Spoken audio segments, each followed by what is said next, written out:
All right. Welcome back, everybody, to another episode of The Resilient Real Estate Agent. Today is going to be one of those episodes where we're going to be sharing the story of a friend of ours who has persevered some amazing odds, continued to just not only kill it in real estate, but have a very positive attitude as she goes through it. So if you're one of those people and you're watching this and you're thinking, man, I just don't know if I can keep doing this. Sometimes it just seems like it's too much. It's too hard.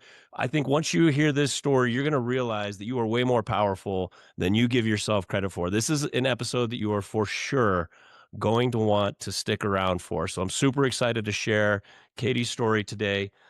Before we jump into that, I just want to encourage you, if you are liking what we're creating here, please subscribe, comment, tell us what you think so we can keep putting more content like this out there that you actually like and actually watch. That's what we're looking to do.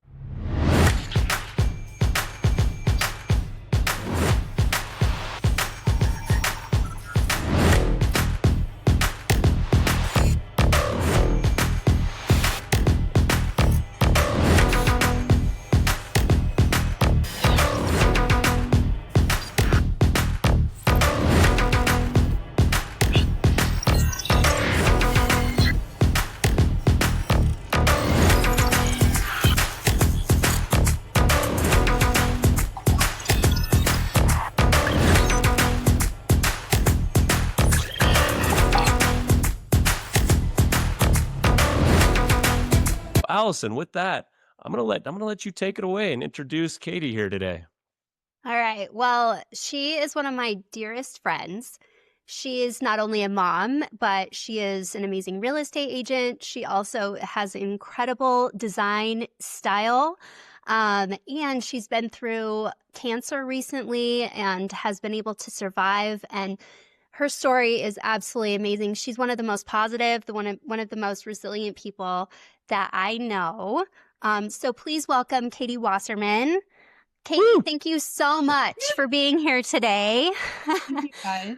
I would love to go back in time and hear about, when you first discovered that you had cancer.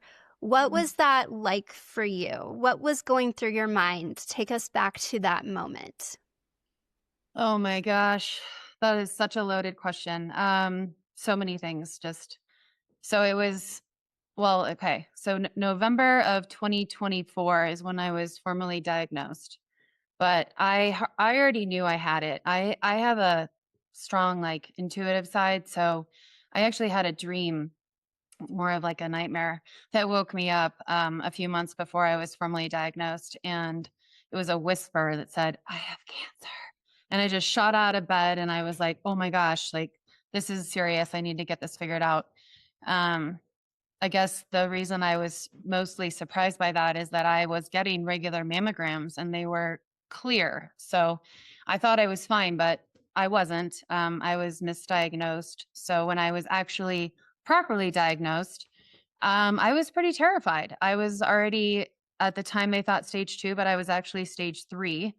It was in my lymph nodes. So I had to have a bilateral mastectomy and then the most intense type of chemotherapy prescribed for people who have breast cancer. So going into it, being self employed and working in real estate, it was very traumatizing. And I didn't know if I was going to be able to work. I didn't know if I was going to lose my hair, if I was going to be just completely sick and, you know, in bed all the time. I was absolutely terrified when I was first diagnosed. Thankfully, my husband is very successful and has good health insurance, and I knew that if I had to take a break, that he was going to give me that time to heal. But I did end up working part time throughout the whole process. So, can you tell us a little bit about how you worked through that process on the front end? And, the whole point of this podcast is to talk about resiliency as it relates to real estate. But the reality is, resiliency is real estate independent, or dependent of real estate. Yeah. It's a part of real estate and it's a part of life. And there's some people who are watching this who are like, I'm just having a hard time getting up every day and making my 15 calls in the morning, and here you are, You have all these projects, you're doing fix and flips and designing all these properties, and you've got a life going on, you're a mother and wife and all of these things, and all of a sudden, boom, you run into a brick wall and everything changes in an instant. And now all of a sudden those priorities start to shift. So can you tell us, number one, a little bit like how did your priorities shift in that moment? Number one. And number two, how did you work through that moment? Because that's the crux of the whole thing, right? When we get the bad news, we have a choice of how we're going to respond to it. And that choice can really change the direction of our life. So how did you handle that in a productive way? Well, at the time I was working through a few deals. I mean, with real estate, it's very hard to well, you guys have gone international a few times. So maybe you did do kind of this where you're like, I need to wrap everything up and be done so that I can go and do whatever. So I was working through a couple deals and they weren't coming together in a very clean way. And, here I was about to go through this treatment and I was feeling really, really stressed about it. And I remember at one point I was thinking, I'm not going to tell the other realtors involved that I have cancer. It's not very professional. And then I got to a point where I was like, screw that. I am going to tell them because, we're all human beings. And at some point, sometimes you do have to be a little vulnerable and say, listen, I'm going through cancer treatment. I might not always be able to pick up the phone or text is best because I'm getting chemotherapy right now. I mean, it's wild sometimes what you have to do, but I always have remained committed to closing a deal. I never quit. I never give up and I never have. And I think it actually made me a better realtor in some ways because I could understand the importance of, and severity sometimes of a situation where I've actually represented other clients who have been sick, maybe not specifically cancer, but have really needed to close the deal, or it was a foreclosure or something really serious, and I think going through that, it reminded me that sometimes you just have to really buckle down and get the job done. And there's more to it than just buying or selling a house. There's always a backstory to the situation. Um, I don't know if I answered all of your questions there. Did I miss something? No, I No. think I think that was a great response. I am curious, was your vulnerability actually something that helped you with the resilience piece? Like getting through it, was that actually helpful to tell Yeah. people in the industry like, hey, I have cancer? And Mhm. why? It really wasn't. So as you guys know, I have an Instagram handle, Mastectomy Barbie, that I started to share my story from the very beginning. And several of the real estate agents that I've worked with since getting diagnosed follow me. And it's really funny because we really bonded over it, especially because it's happened at different stages of this cancer journey. Some of them were in the very beginning when I was just, pre-surgery, or I'd have to say, listen, I have surgery tomorrow, but we still have to get through this inspection objection. And I feel like they, maybe took it a little easier on me. Or at least said, you know what? Let's think about what's really important here. I'm going to get my clients to, get back to me tonight and we're going to get this figured out. So I do feel like people were really respectful. I didn't have anyone go, sorry that you're going through that, and disregard it. They all showed me complete respect. Mm. And, it's been almost a year and a half since that started. So I've had multiple transactions over that time and have been in far worse shape than I am now. And at one point, I did sort of pivot and say, I'm not in any condition to be taking on buyers because I don't have the time, but I can kind of pivot and work with my investors and do things from home. So I was designing houses. I was selling, but not staging because I couldn't physically stage. I mean, recovering from a surgery. So at different points in this, I've had to pivot and say, my business looks a little different than it used to look, but I can still work and actually find a lot of joy by working. Yeah. So talk to us about that. How did you find joy in the midst of all of the things that you were going through? Well, one of the things that I love about real estate is the spin I've been able to put on it from a design perspective. As you guys know, I'm an interior designer. And I love like a hybrid approach to real estate. So not only do I stage, but I do a lot of designs. I've done my own fix and flips. I've helped people learn how to fix and flip. So I do a lot of different aspects of real estate, and specifically the design part is my favorite part. I just love the potential of a house, and just like all the HGTV shows now. But I started 24 years ago, so that wasn't really a thing back then, and now it's become so popular. But I love the creative outlet, and I love seeing new houses and new spaces and getting new ideas. So And now, is that how you created joy, is by really delving into the design? Is that what I'm hearing?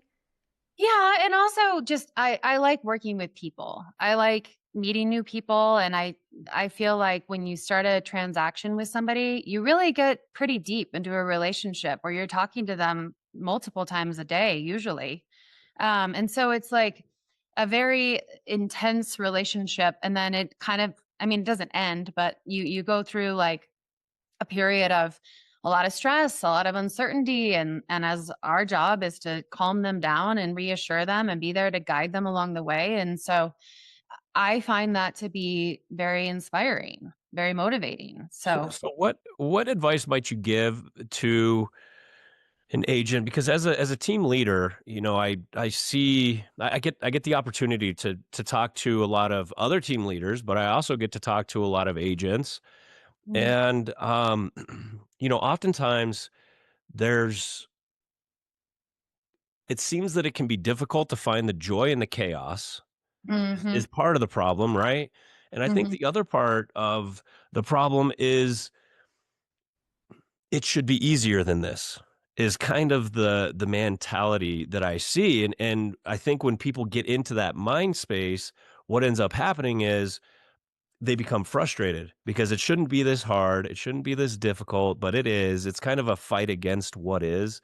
What mhm, advice might you give to somebody who's in that position who's like, man, I would love to enjoy real estate and find joy in real estate like I did, in my first transaction.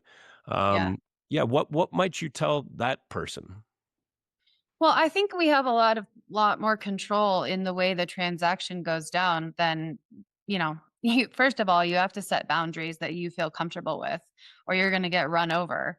I mean, you can't sometimes. So I guess I would say, what is making somebody not feel the joy? Does somebody feel like, oh, they're just blowing my phone up all the time. I'm working all the time and I'm, not getting paid enough, or whatever the specific thing is. I mean, for me, I notice that when I don't feel joy, it's because I haven't set boundaries. My phone's ringing off the hook, interrupting my dinner.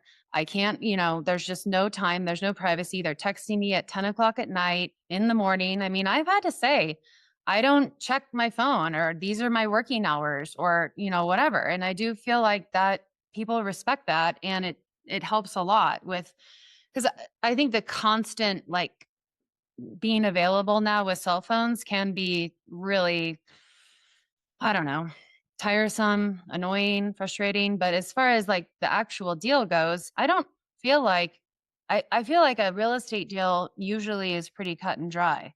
I don't know why one deal would be so great and the other one would be terrible. Like, do you have any examples of when that happens, or Well, I think yes, right. I've had deals that just go, whoops, they go bing, bang, boom, everything's super smooth. The agent on the other side is super cool. Both clients are super cool. Everyone's yeah, high fiving. And I've had the ones where it's like, why are we fighting over 3 cents? Like, come on, people, let's get this thing done, right? And yeah, you just feel like you just can't wait. You're just counting down the seconds until you can finally close. I've had all of them, mm, and I have had difficulty finding joy in both of those, quite frankly, because it's no matter what, it's busy. It's a busy business that we are in, and yeah, it requires a very strong mental um I don't know, like Yeah. construct. Like, you have to be very strong mentally in order to work through all of this and stuff. And so what I'm hearing you say though was focal points. You Yeah. know, you kind of what I read between the lines, what I heard was, if you're focused on I'm not making enough money, if you're focused on this deal's too hard, if you're focused on all of these negative things, then guess what? You're going to hate your life. Yeah. Period. You're going to hate your work and you're going to hate your life. So so take us back to like a time when, you know, maybe it was chemo, maybe it was when you figured, you know, you found out what was going on, maybe it was the fear on the front end, like a time where um it very easily could have gone a different direction. It very easy could have gone the direction of spiraling into negativity and this is horrible, and it, you know, and maybe you even went to that place. Hmm. But you obviously got out of it, because I would call you a positive person. I would call you a solution oriented person. So can you take us back to one of those moments where it was like, I don't know how the hell I'm going to get through this? What was your focal point to pull you forward through that? Oh gosh. Well, the first thing that comes to mind is actually a fix and flip. It was one of the worst, closest to a fix and flop that I've ever done. And it was in I 2020. had one of those. It was right when COVID hit. And and this was one of the more higher end properties that I had flipped. I ended up selling it for basically 1 million. So it was, not a $300,000 flip. I took on a lot more liability and I was using hard money. So I had a very high payment, and then COVID hit and everything just shut down. And meanwhile, not my $7,000 a month payment that I had to make every month. And the stress just continued to build. And then we got in trouble. It was a little pocket of unincorporated Arapahoe, and there was sort of this person who would go around and like snitch on people, and we got popped just like a lot of people. And I was trying to do everything the right way. I said to my contractor, pull all the permits, like this is how I want to do business. And we got in trouble in the demo stage. So we had just started, and he didn't pull the right demo permit, and ended up having to do like full asbestos abatement and all these things. And it was like $50,000. And everything was at a complete standstill because of COVID. It was like, well, we'll get around to it when we can, but now you're on our shit list because you didn't do it the right way. And so Yeah. months would go by, and I'm just making these payments, and I'm just starting to really freak out because, it's like the well is going to run dry. And it was Right. very uncertain of like, what is going to happen in the world? I mean, I was absolutely terrified. I would wake up in a cold sweat, and I was also pregnant. So it was a hard time. Mm. And I just remember praying like a lot, and just sticking with it. And I would How? What were you? like, what specifically? Yeah, like what was your Well, anchor that you came I back to? well, a lot of praying and a lot of yoga. I mean, yeah, I just absolutely love yoga to just sort of like woosah, calm down a little bit. But Yeah. I um I was just I would every day I would think about, well, what can I do? What is in my control? Is there anyone I can reach out to? Is there anyone I can email, Mm. just to figure out, like, because part of the problem was just the delay of not being able to get an inspector out there to re-inspect, to get us back going and passing all the, once we got back in their good graces, just passing inspections. And so I was learning a lot on my own of like, well, what could go wrong in this inspection? And just, I mean, there wasn't a lot I could do, but I would educate myself as much as I possibly could. I was networking with people. I was thinking about the end product. I was researching design, trying to come up with something that was really going to pop so that I could try to guarantee a successful sale. And it ended up working out, and I ended up making 50 grand on the house at the end of the Yeah. day. Guys, Um, this is so good. Like what you're talking about right here. You know, I've been in that space too, by the way, and it sucks and it's really hard to get through it. And people who are watching this have been there too. But y- what you're talking about right there, you're talking about advocating, you're talking about the wheels are coming off and I'm going to try to find a solution. You're talking about taking action, you're talking about networking, turning a negative into a positive and just controlling what you can control. So yeah. that's fantastic advice, and that's specifically why I wanted to ask that question. Mm-hmm. I Cool. also hear a lot of possibility, like looking for some other kind of creative solution that you can try to figure out instead of succumbing to like what is. Like this is it. So, like Yeah. this is it. It's like knowing that that there is something else that you can do and that you have a choice and that you're going to figure out a solution for it.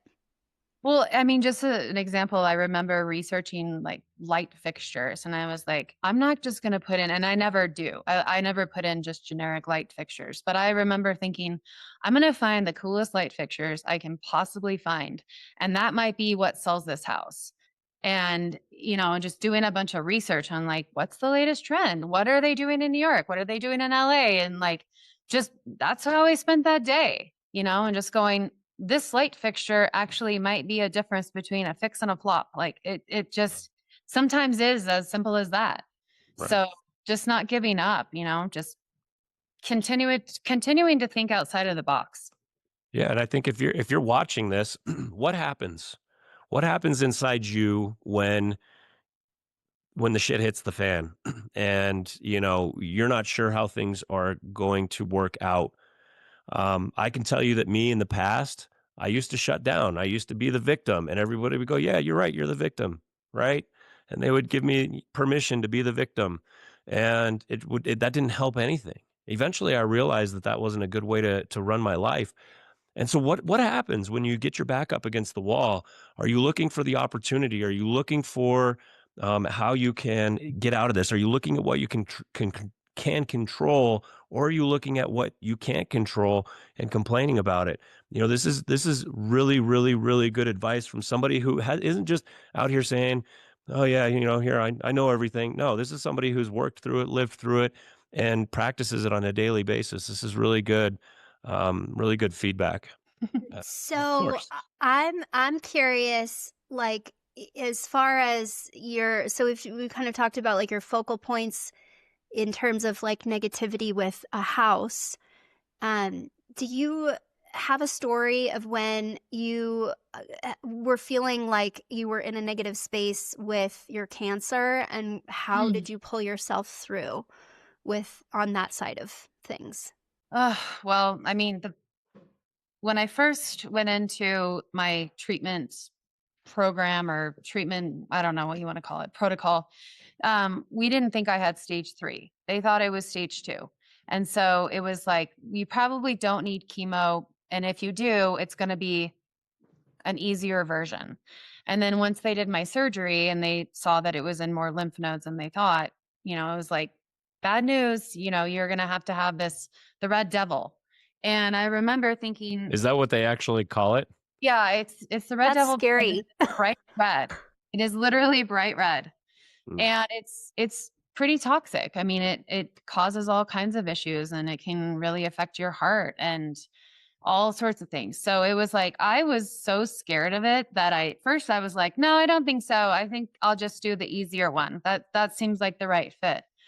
And I kept trying to argue and talk myself out of it. And I talked to my parents, and I would do all this research, and I would look for something that would reassure me that, yeah, I don't think I need that. I can do the easier one, and it's going to be the right fit for me.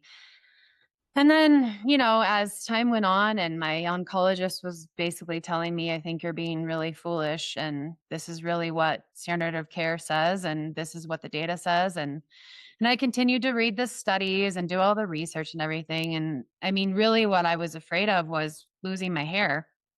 And when I realized that that's what was kind of dictating this decision, I was like, well, that's number one. Yeah, that's a valid concern, but let me just revisit that a little bit, And then when I found out that I could cold cap and keep my hair, and there was no guarantee, but that it has worked for other people, I did what I always do. And I just sort of went down the rabbit's hole of research and figured out how to do it. And I did it, and I kept all my hair. So, it wasn't easy at all. It was a major commitment. And as you know, Allison, you were there, you helped me, Yeah. getting And for those of you that are not watching and just listening, Katie has all of her beautiful hair, and she has worked so hard, and it was such a commitment. She had groups of people that were friends and family that were coming together because she needed, it wasn't just a one-man kind of operation that she had to go through to put this cold cap on. It was dry ice and really negative temperatures. I mean, what you've been through is absolutely incredible. And visiting you in the hospital was also incredible for me, very inspirational because, you know, it would be very easy to get very crabby and very negative and not, you know, feeling like a victim and complaining. And I never heard you ever once complain about your treatments or what you went through or, you know, how difficult it was. Why? And Why? Why didn't you complain? You know, I'm just not a complainer by nature, but even still, it's like, what good does it do? Honestly, like it really doesn't do any good. I mean, I've had moments where I've complained about things, but most of the time, and there's actually a lot of data behind it, if you can like take control and advocate for yourself and have positive emotions, like those are character traits that actually tend to have a better outcome in life. that's right. And I believe all of that. And positivity, I mean, it heals. It really does. And I've had moments that have really sucked and I've cried and I've been really pissed off, but life can really suck sometimes. I mean, we're not promised tomorrow. We're not promised anything. We really aren't, you know? And when I think about other people and what they're going through and, you know, people living in war zones or being sold as a sex, you know, the sex trafficking ring or something. I mean, it could be a lot worse than even what I've been through. Mhm. So I just always Gratitude. yeah. I'm hearing gratitude. Yeah. Mhm. Yeah. Yeah. Gratitude in the mess still, you In the know. mess, yeah.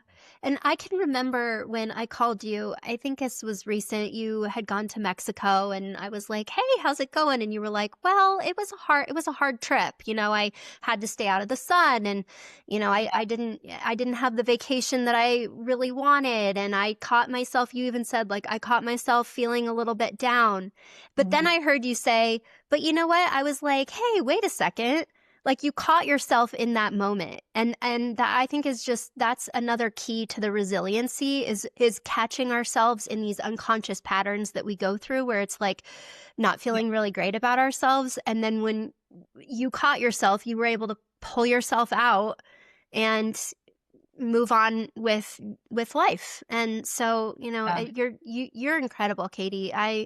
You know, as a friend, I really see you as a really elevated person who has been through so much, and I know that you have grown so much through this. It's given you a lot of depth and purpose Mhm. beyond just being a mom and a real estate agent and all the things that you do. So I'm I do hope that I get to hear your podcast someday, or your book that you're going to write, because you have so much more to share with the world with what you have gone through. Thank you. I really appreciate that. And I feel the same way about you. You know that. But, you know, my latest thing is my nonprofit that's actually starting to gain some traction that I'm very, very excited about, the Darling Hills Project. Tell I- us more. Yeah, tell Oh, us about okay. it. So that is, I have a very long history in doing fix and flips. And so I had this idea a long time ago, and it's just coming to fruition now. I became the Darling House Project was an official nonprofit 2 years ago, but then I got cancer, kind of had to put it on the back burner. And now I'm picking it back up. And it's really gaining momentum. I'm super excited about it. But there's another nonprofit called, I think it's called Project ICU. Yeah, that's right. Yeah. They Yeah, do. You know that? they've Sponsor them. we've had a couple events Oh, on are behalf you of serious? ICU. Yeah. Oh my Yeah. gosh, what a small world. Well, Mercy, she runs that, and I met her a while ago, like a year and a half ago. Right, actually, I went to their gala, and like that day, I had found out I had cancer. So I told her recently, I was like, sorry, I sort of fell off the planet, but this is what happened. And anyway, they raise down payment assistance for first time buyers, women specifically.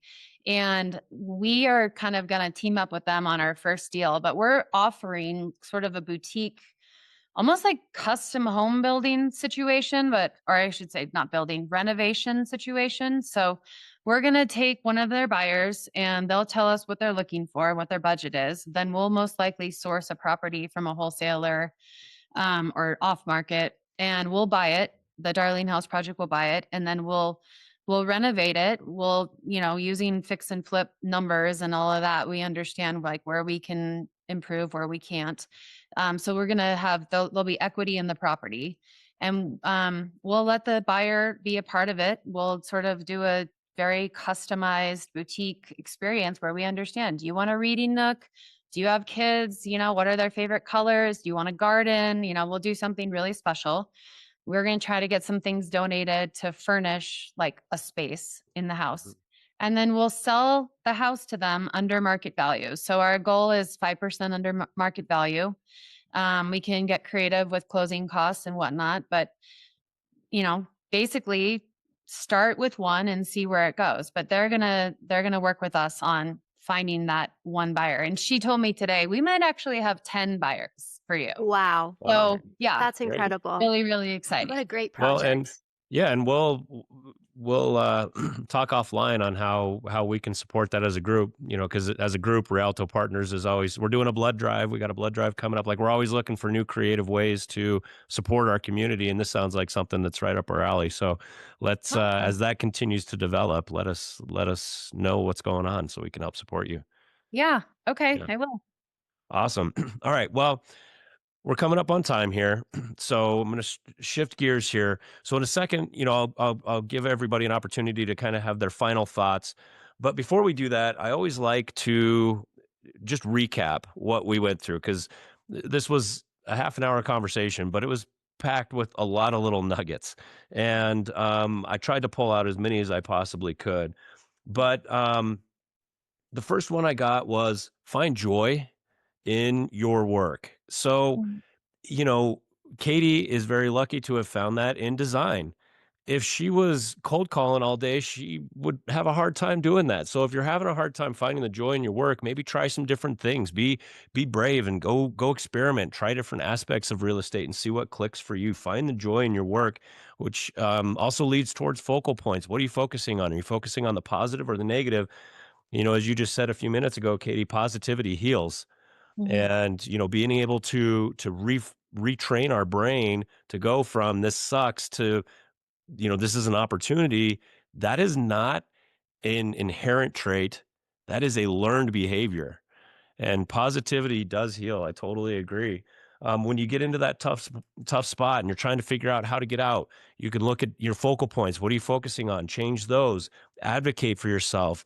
Talk to people outside of yourself. Go build that community. Network with people. Find ways to learn. Find ways to turn the negative into a positive, and an opportunity to, if nothing else, to learn and grow, because nothing grows without a fight. It does not come easy, and that includes real estate. And so if you're feeling the pressure, congratulations.